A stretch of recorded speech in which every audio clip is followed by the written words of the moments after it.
生3代目のバイクを購入しました。イエーイ。軽く100万オーバーぐらいするんですよ。こ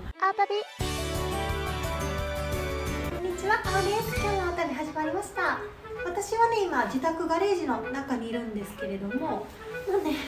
ちゃ寒い。で、なんでこんなね寒いガレージにいるかというと、この度私人生3代目のバイクを購入しました。イエーイ。ということで皆様にお披露目したいなと思います。私人生初バイクがハーレーのファットボーイローで、今も乗ってます。で、2代目がヤマハのセロ225、これもね今も乗ってますね。オンロード用とオフロード用で乗ってます。そしてこの度購入した3代目のバイク、一体何だと思いますか？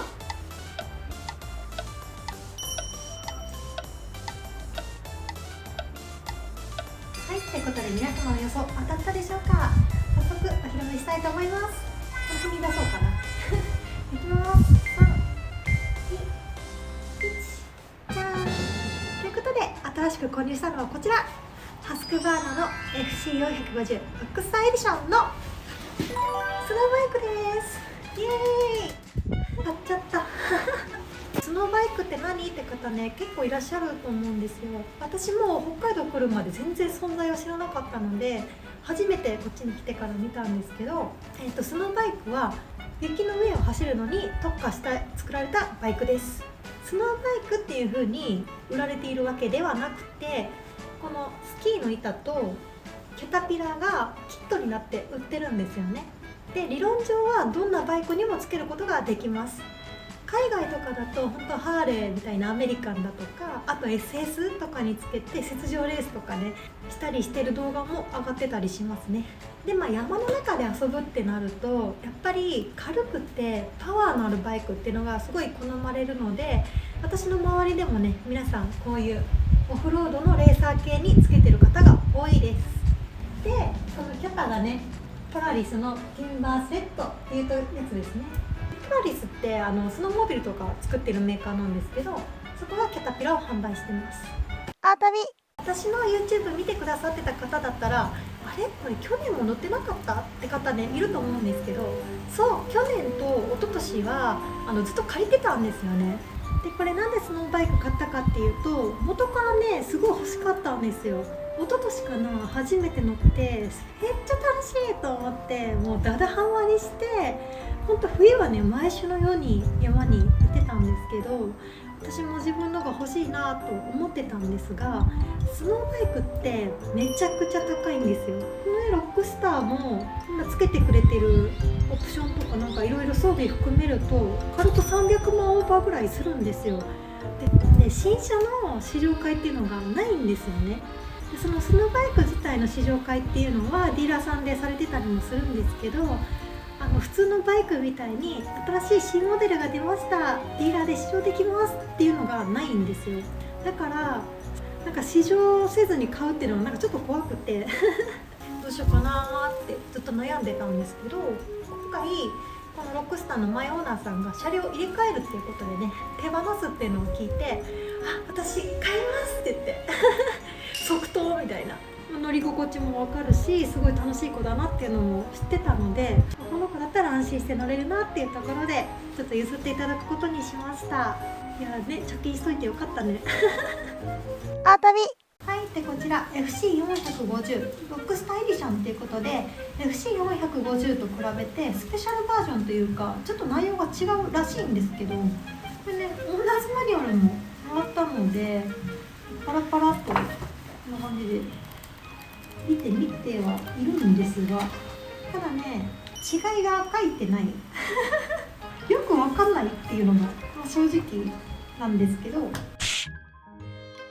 でもね見た目見るとやっぱ違いますよね。そのグラフィックも違うし、シートの色とかも違うし、結構ね細かく見るとねいろんなところがパーツが違ったりとかしてます。で、ちょっとね詳しく見ていきましょう。は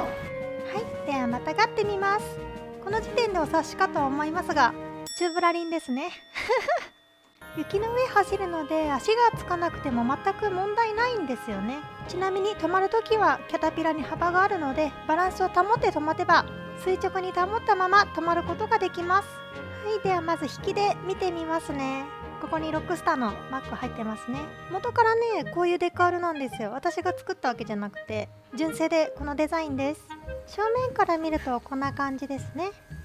ここに LED ライトをつけてくれてます。そう、レーサーはねヘッドライトがないので別でつけないといけないんですよね。夜になるとねほんとね道見えなくなっちゃうのでこれはほんと必須です。フェンダーに目を移すとレッドブルーかと思いきやライスボールっていうねなんでっていうのがついてますけど、バイクはサスペンション基本2本なんですけど、なんとこの子は3本目のサスペンションがあります。このね3本目の足があることによってもうはるかに乗りやすいんですよね。衝撃を吸収してくれるっていうか、もうバランスも取れてめちゃくちゃ乗りやすいです。フロントはタイヤの代わりにスキーの板がついています。スキーの板って言っても本当にスキーの板じゃなくて専用品なんですけどねスキーの板だけだとガレージの中で動かすのが大変なので車輪をつけて動かせるようにしています。雪の上走るときはねこの車輪取って使っています。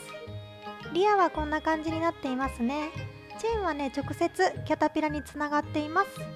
こんなね細いチェーンでキャタピラよく動かせるなって毎回感心してるんですけど大丈夫なようです。キャタピラの中の構造はこんな感じになっています。ちゃんとサスペンションもついてますね。手のひら分ぐらいあるパドルがついています。このパドルの高さが高いほど深い雪の中走れるし、逆に低いほどコントロール性が上がるらしいです。結構ね奥が深いみたいですね。はい、こちらがバッテリーですね。スノーモービルとかハーレーと同じ大きめのものがついています。外にねむき出しなんですけど結構平気なもんなんですよね。その後ろにあるのがガソリンの予備タンクですね。ほんと蛍光管っていうレベルじゃないのがついてるんですけど山の中でねガス欠しちゃったらもうどうしようもないので、これは本当フルで入れられる分ぐらいの大きさのはみんなつけてますね。1日走りに行くとやっぱガソリン満タンでも足らないので予備タンは絶対使いますね。はい、その後ろにある黒い箱は荷物入れです。防水仕様のハードケースで、この中に工具入れたりお昼ご飯入れたり撮影機材入れたりしてます。タンク容量は7リットルになってます。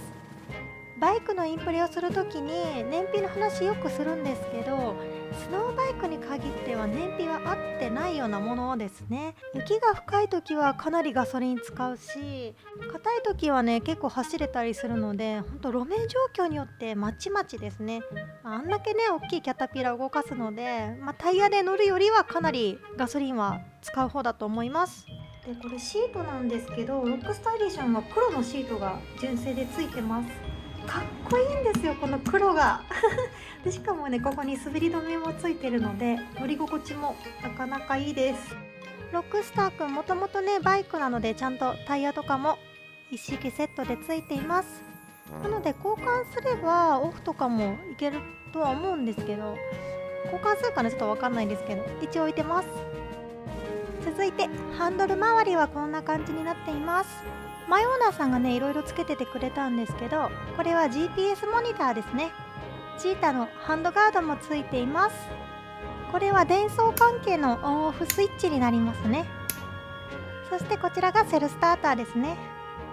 左手側にもスイッチがいくつかあります。こちらはヘッドライトのオンオフスイッチになります。その隣はサスペンションを温めるためのヒーターですね。その隣の赤いボタンはエンジンを切るためのキルスイッチになってます。グリップヒーターもつけてくれてます。これないとね凍傷になっちゃうので必須ですね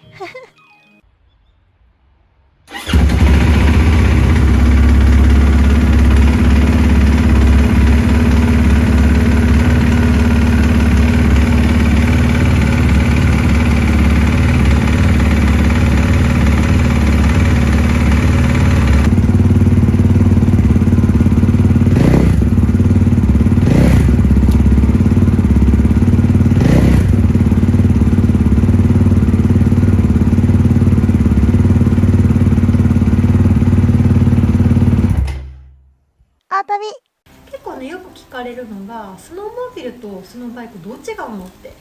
く聞かれるんですけど、例えるとねスキーとスノーボードみたいな感じかな。同じゲレンデ滑れるじゃないですか。でもやっぱ滑り心地とかも違うし、滑ってて楽しい場所も違うと思うんですよね。で同じようにスノーバイクの方がやっぱバイクに感覚がすごい近いので、雪の上をねバイクでわーって走ってるような感覚で乗ることができます。だから走破性とかもすごい高いですね。狭いところでもフィフィフィって入っていけますね。で逆にスノーモービルはパワーがあるので、ほんと直投、崖みたいなところをわーって直投するのもすごい楽しいし、あとは動きがダイナミックなので、なんか自分で操ってる感っていうか、そういうのもすごい楽しいし、だから本当に一緒にツーリングに行って同じ場所を走ることはできるんだけども、楽しみ方はそれぞれ違いますね。だからどっち乗っても楽しい欲張りだねということでね、これからはオンロードはハーレー、オフロードはセロ、雪山はロックスターってことでね、3台使い分けていろいろツーリング楽しんでいきたいと思います。またね、このロックスターの動画とかもいろいろ出したいなと思うので、よかったら見てみてください。はい、ということで納車おめでとうって思ってくださった方はチャンネル登録やグッドボタンぜひよろしくお願いします。ではまた次回のお旅でお会いしましょう。またねー。最後までご視聴ありがとうございました。チャンネル登録もぜひよろしくお願いします。他にも動画いろいろ作ってます。よかったら見ていってください。